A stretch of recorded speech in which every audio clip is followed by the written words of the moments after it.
Hello friends, welcome to Advik mamma blog. तो ये है सुबह 3 बजे का वीडियो। हम और आद्विक ग्वालियर जाने की तैयारी कर रहे हैं घर से नाना के पास। हम लोगों ने प्लानिंग की है ओमकारेश्वर और महाकालेश्वर जाने की। आद्विक, आप एक्साइटेड हो? कहाँ जा रहा है इतना सुबह सुबह तैयार होके? ये जनाब 3 बजे से जग रहे हैं जाने के लिए और काफ़ी खुश भी लग रहा है। चले, रेडी हो गए? तो मैं भी रेडी हो चुकी हूँ, बस हम लोग गाड़ी का वेट कर रहे हैं। और आद्विक के पापा भी रेडी हो रहे हैं बाहर। आद्विक, आप कहाँ जा रहे हो? देखो आद्विक को जाने के नाम पे तो बड़ा खुश हो जाता है। सुबह उठ गया, उसने नाश्ता भी कर लिया, अच्छे से रेडी हो गया और अब मस्ती कर रहा है। आद्विक के पापा भी रेडी हो रहे हैं, मैं दिखा देती हूँ। ये देखो, आद्विक के पापा भी रेडी होने लगे हैं जाने के लिए। हम सब लोग रेडी हैं, बस इंतज़ार है तो गाड़ी आने का। गाड़ी आने के बाद हम लोग निकल जाएंगे। तो फ़िलहाल अब हमारी गाड़ी आ चुकी है और हम लोग निकल गए हैं घर जाने के लिए। हम लोग रास्ते में हैं और आद्विक सोकर जाग गया है। अब बज रहे हैं मॉर्निंग 6:30 और बस मैं घर पहुंचने ही वाली हूं। और वेदर आप देख सकते हैं, कितना प्यारा वेदर है। फाइनली हम लोग ग्वालियर आ चुके हैं और काफ़ी अच्छा मौसम है।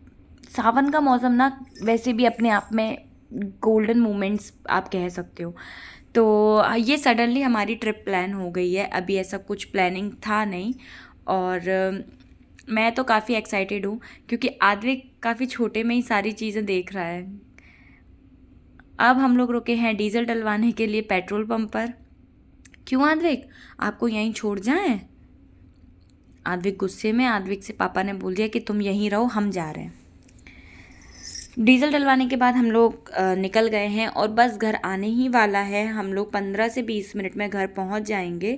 क्यों आद्विक, कितना मज़ा आएगा ना। अब आप देख सकते हो आद्विक की सुबह की शक्ल कैसी थी और अब कैसी है। सोकर उठा है। गाड़ी पकड़ लो आद्विक, नहीं तो गाड़ी की छत गिर जाएगी। ये पूरी गाड़ी में ना यही करता है, ये गाड़ी की छत को पकड़ लेगा जैसे बिल्कुल गाड़ी इसी के हाथों पर है। क्यों लड़के, बड़ा प्यार आ रहा है आद्विक आपको, ओनली मिला बच्चा। हम लोग आ गए हैं नाना के घर और अब हम सब लोग हो गए हैं नहा धोकर रेडी निकलने के लिए। अब हम लोग जा रहे हैं महाकाल के दर्शन करने, महाकालेश्वर। तो सब लोग रेडी हो गए हैं, मम्मी भी रेडी हो गई हैं। और आद्विक तो भाई, नाना अगर मिल जाए तो फिर आद्विक को कहाँ मम्मा कहाँ पापा। बस ये देखो, इन लोगों का फ़ोटोशूट स्टार्ट हो गया। आद्विक के पापा भी रेडी हो गए जाने के लिए और ऋषभ मामा भी रेडी है। ऑलमोस्ट सभी लोग रेडी हो चुके हैं नहा धोकर। हम लोग निकल गए हैं। जय महाकाल, हर हर महादेव। हमारी यात्रा अच्छी हो और आप लोग इस ब्लॉग को ज़रूर पूरा देखिएगा क्योंकि आपको बहुत सारी चीज़ें और एलिमेंट आपको देखने को मिलेंगे। काफ़ी दिन बाद मैं ब्लॉग डाल रही हूँ क्योंकि अभी थोड़ा सा मैं बिज़ी शेड्यूल में चल रही थी, इसलिए मैं अभी ब्लॉगिंग नहीं कर पा रही थी। तो हम लोग सब रेडी हैं और ये देखो, ये दोनों अपने, ये ऋषभ तो अपने फ़ोन में बिज़ी है। आद्विक के पापा ने शर्ट चेंज कर ली है, मैचिंग मैचिंग। तो हल्की हल्की बारिश की बूंदें यहाँ स्टार्ट हो गई हैं। ये तो महाराज अपने नाना के पास ही बैठेंगे, ये तो आगे ही बैठेंगे हमेशा। वेदर काफ़ी अच्छा है और आपको मैं बता दूँ, उज्जैन और इंदौर साइड इतनी बारिश और इतना ठंडा मौसम है। काफ़ी मतलब ऐसा लग रहा है जैसे ज़रूरत ही नहीं है आपको किसी भी चीज़ की, बहुत अच्छा मौसम है। गर्मी तो मुझे महसूस ही नहीं हुई, काफ़ी ठंडा ठंडा मौसम है। और यहाँ इतनी सारी नदियाँ मुझे देखने को मिली हैं रास्ते में उज्जैन जाते टाइम। बहुत सारा पानी, मतलब डैम काफ़ी खुल चुके हैं तो ऑब्वियस सी बात है कि पानी तो हर जगह देखने को मिलेगा। ये देखिए आप, पेड़ों तक पानी इतना हो चुका है, ये नदी चल रही है। और लिटरली ये नदियों का पानी इतना ज़्यादा हाई फ्लो में था कि आप आराम से हाथ डाल सकते हैं इस नदी में, इतनी ऊपर आ चुकी थी। ये देखो, अपने मामा के पास चिपक के बैठ गया। क्यों बंदर ये ऋषभ के पास बैठा है। ये देखिए, बारिश शुरू हो गई है, हम लोग उज्जैन में एंटर कर चुके हैं। और मौसम आप देख रहे, कितना प्यारा मौसम लग रहा है बिल्कुल। यहाँ का जो वेदर था ना, यहाँ मुझे यहाँ के वेदर ने हिमाचल की याद दिला दी, लाइक उत्तराखंड। इतना प्यारा, मतलब हल्के हल्की बारिश और बादलों में कोहरा टाइप का, और ऐसा लग रहा था कि बस हम बादलों को छू ही सकते हैं।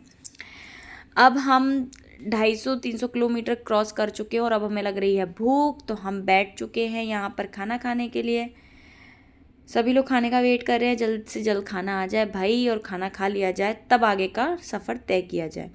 तो खाना आ चुका है, खाना खा के हम लोग निकलेंगे। ये देखो क्यों आद्विक का डांस हो रहा है बम बम भोले पे। आद्विक डांस कर रहा है, ये अपनी ही मस्ती में मस्त रहता है, इसका डांस हो रहा है, सॉन्ग चल रहा है बम बम भोले और ये डांस कर रहा है। ये देखिए अब हम लोग आगे आ चुके हैं। ये मैं आपको दिखाऊंगी अब जो नदी आएगी उसका नाम है माँ पार्वती के ऊपर पार्वती नदी। इसका फ्लो बहुत ज़्यादा है इस नदी का, और ये नदी बहुत बड़ी है, आप देख सकते हैं कितनी, ये पूरा पानी है और ये इतनी ऊपर तक है नदी कि जो पुल जो एरिया है ना, पुल का एरिया मतलब इतना नीचे है कि आप आराम से हाथ में से पानी आप ले सकते हैं, इतनी ऊपर चढ़ी हुई है। ये देखो आद्विक का डांस फिर स्टार्ट हो गया, भाई बम बम भोले बम बम भोले। तो अब हम लोग एंटर हो चुके हैं महाकाल की नगरी में। बस अब हम लोग हमारी गाड़ी को पार्क करेंगे और निकल जाएंगे दर्शन के लिए। मैं आपको एक बात बता दूं, महाकालेश्वर पे एक मतलब आप कह सकते हैं कि हमारे इंडिया का सबसे बड़ा कॉरिडोर यहाँ पर बनाया गया है। इतना प्यारा, इतना सुंदर है ये कि आप लोग सच में ये नहीं देखा तो क्या देखा लाइफ में, लिटरली मैं यही बोलूँगी कि ये नहीं देखा तो क्या देखा। बहुत प्यारा कॉरिडोर है, इतना बड़ा है। यहाँ पर आप जो सांस्कृतिक कार्यक्रम किए जाते हैं महादेव की नगरी में, वो भी उसके लिए भी अलग सेशन है, और यहाँ पर इतनी अच्छी अच्छी झांकियाँ प्रतिमाएं देखने को मिलती हैं। मैं बहुत खुश हूँ, और लकीली हम लोग सोमवार के दिन ओमकारेश्वर के दर्शन करेंगे। संडे को हम लोग मॉर्निंग निकले थे और नाइट में हम लोग पहुँच चुके हैं। महाकालेश्वर के दर्शन हम रात में ही करेंगे, और हम लोग इस कॉरिडोर में एंटर कर चुके हैं। ये है, ये देखिए ये नीचे पूरा पानी भरा हुआ है, और ये पानी के ऊपर ये पुल के ऊपर बना हुआ है, काफ़ी अच्छा है। और इतनी प्यारी प्यारी झांकियाँ इधर मुझे देखने को मिली, इतने प्यारे प्यारे टेम्पल्स हैं। ये पूरा हम कॉरिडोर के अंदर ही चल रहे हैं। और पता एक बात मैं आपको बता दूं, हमारा आद्विक तो सोया ही नहीं है कि कहीं कोई दर्शन रह ना जाए। अब हम आ गए हैं ये महाकाल के दर्शन करने के लिए। तो आप देख सकते हैं रश कितना ज़्यादा है। दर्शन करने के बाद अब हम लोग निकल चुके हैं ओमकारेश्वर के लिए, ठीक है। हम लोग ओमकारेश्वर के दर्शन करेंगे, और ओमकारेश्वर का जो ब्लॉग है वो आपको दूसरी वीडियो में देखने को मिलेगा। उसमें आपको ओमकारेश्वर और उनके दर्शन करने के लिए आपको मौका मिलेगा, आप यहाँ से दर्शन कर सकते हैं। ये देखो इसका लाना के साथ में लाड़ हो रहा है, पीछे नहीं आ सकता, इसने पेंट वेंट सब उतार दिया, आगे ही बैठ के मस्ती मार रहा है। बहुत अच्छा वेदर है, इतना प्यारा लग रहा है, बिल्कुल ऐसा लग रहा है कि यहीं रह जाओ। एक और ये नदी है यहाँ पर, ये ओमकारेश्वर की साइड जा रहे हैं ना, ये वहाँ से ये नर्मदा नदी शुरू हो गई है। तो नर्मदा नदी में हम लोग नहाएंगे और फिर नेक्स्ट हम लोग ओमकारेश्वर के दर्शन करेंगे। ये भी बहुत बड़ी है भाई, बहुत बड़ी है।